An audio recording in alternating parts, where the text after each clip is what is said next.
Okay, so this video is going to serve as a Westy tips scenario. There's no one-size-fits-all for sniping in Battlefield. There are so many ways you can play with the rifles that are on offer.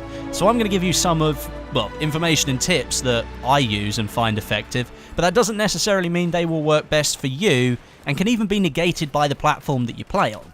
Everybody has their own sniping style, and this is mine.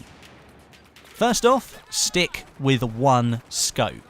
This for me is probably the most important point, because if you can learn how to aim well and hit targets consistently with one scope, my advice is you stick with it as much as you can. I'm really fond of the 8x rifle scope and have been since the days of Battlefield 3, and I feel I'm rather accomplished at knowing how far to lead targets, using the scope to adjust for bullet drop, etc.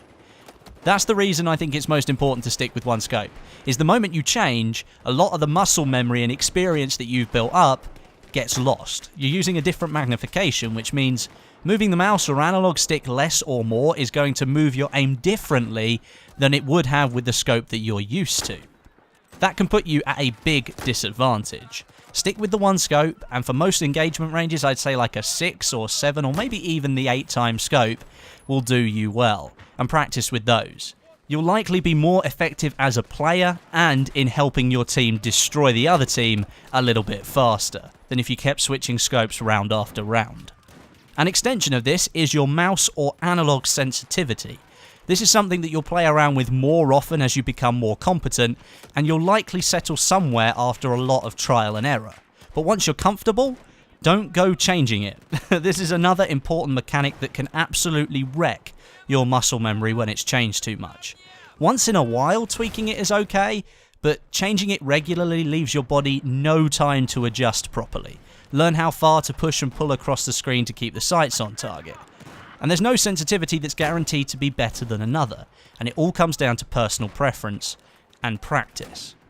Secondly, know your surroundings and use them to your advantage. As a sniper, you need to be concise and accurate with your shots. In most scenarios, if you miss the first shot, chances are you're not going to have time to take another, as you'll already be dead. Using gadgets like the motion ball can be crucial to you staying alive, or being shot at when you go loud with your rifle.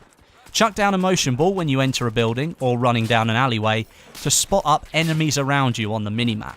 This not only allows you to prioritize targets, but also allows you to make the decision as to whether you even try and go for a shot or not. If you're surrounded by enemies or you think you're outnumbered, the worst thing to do would be firing your weapon, alerting all of those enemies to your position, because as soon as you go loud, you end up on the minimap as well. And another point, as soon as you scope in, you lose all of your peripheral vision. That small circle of vision left in the center of the screen is all you have, and you seemingly lose concentration as to what you're hearing through your headphones as well. You're focusing so much as to what's going on the screen, you forget to listen as much as you would have if you weren't scoped in. Countless times I've been caught scoped in, somebody sneaks up behind me and knifes me. Again, the motion balls can play a massive role here. By lighting up your minimap, you know if it's safe to scout out the area as well. And finally, and this is probably a personal preference from me, but I think it's really important, learn to account for bullet drop.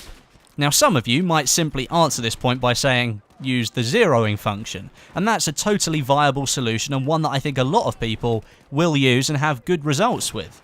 But from my point of view, it's just not that great of a mechanic, and here's why.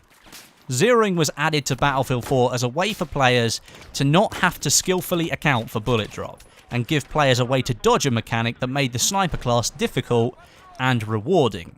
Not only that, but the mechanic is specifically built to help sniping at long range, typically 400 meters plus, which we all know means most likely that person isn't playing the objective. The system is slow too, having to find the range and then cycle through the zeroing distance, then you've got to aim and most likely try and find your target again, because he's probably moved into a different direction by that point.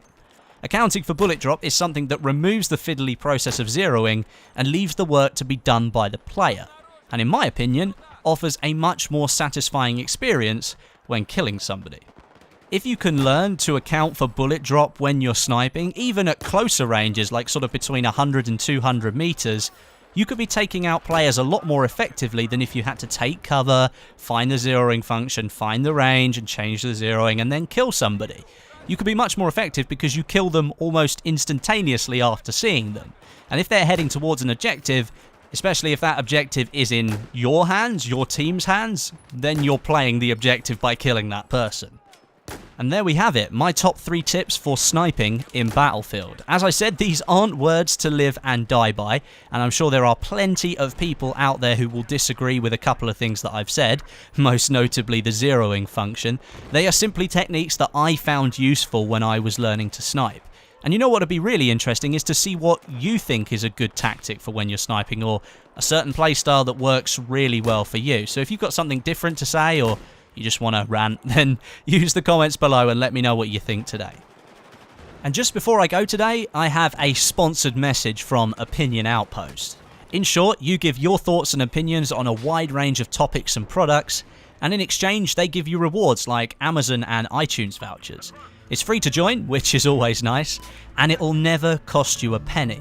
If that sounds something like you're interested in, then head down into the description and you can click the link to their page and get yourself involved. It might not be for everyone, or you might not have the time to do anything about it, but it's there if you want to give it a try.